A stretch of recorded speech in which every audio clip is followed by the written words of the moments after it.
لو معاك اي عمله من العملات الورقيه السعوديه اللي هنقول عليها داخل الفيديو، فبجد يا حظك يا هناك، جايب لكم النهارده فيديو جديد يا جماعه لاغلى العملات الورقيه السعوديه. من حضرتك لو انت اول مره لسه بتشوفنا تعمل لنا اشتراك في القناه وتفعل زر الجرس لو انت بتشوفنا على اليوتيوب، اما لو انت بتشوفنا على الفيسبوك فتعمل لنا لايك وشير ومتابعه.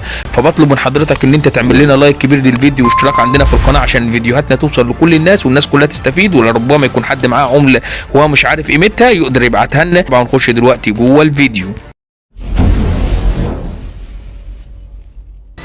معانا ثالث فئة في قلب الطقم، وهي فئة ال10 ريالات سعودي، إصدارها 1976 وبتحمل صورة الملك فيصل أيضا، وسعرها بيبدأ من أول 100 جنيه.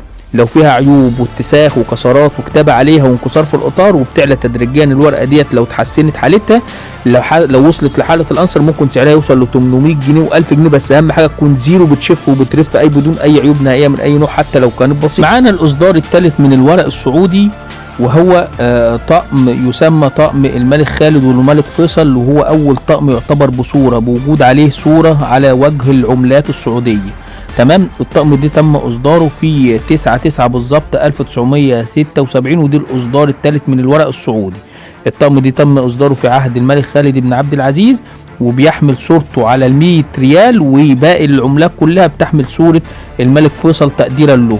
بتتكون من 5 فئات، ال5 فئات كالآتي اللي هم ال100 ريال وال50 ريال وال10 ريالات وال5 ريالات والريال الواحد. سعر الطقم كله يا جماعة بيبدأ من 2500 جنيه لو هو معاك وفيه عيوب او في اتساخ او كسرات، وبيعلى تدريجيا الطقم كله ال5 ورقات يا جماعه لحد ما بيوصل ل 5000 جنيه لو وصل لحاله الانصر اي بدون اي عيوب نهائيه من اي نوع.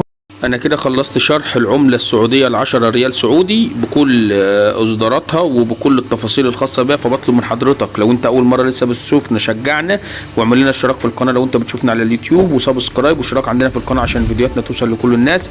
ربما حد يكون معاه اي عملة سعودية قديمة عاوز يبيعها يقدر يبيعها من خلالنا. ولو انت معاك اي عملة من العملات اللي احنا بنقول عليها عاوز تبعتها لنا نقيمها لك او ناخدها منك، تقدر تبعتها لنا على قناة الفيسبوك الربح المضمون. تروح هناك على الخاص وتبعتها لنا على الخاص، وهيتم تقييمها باعلى الاسعار وناخدها منك باعلى الاسعار. اما لو انت لسه بتشوفنا اول مره لسه بتشوفنا على قناه اليوتيوب، فبطلب من حضرتك ان انت تعمل لنا اشتراك في القناه وتفعل زر الجرس لو انت بتشوفنا على اليوتيوب.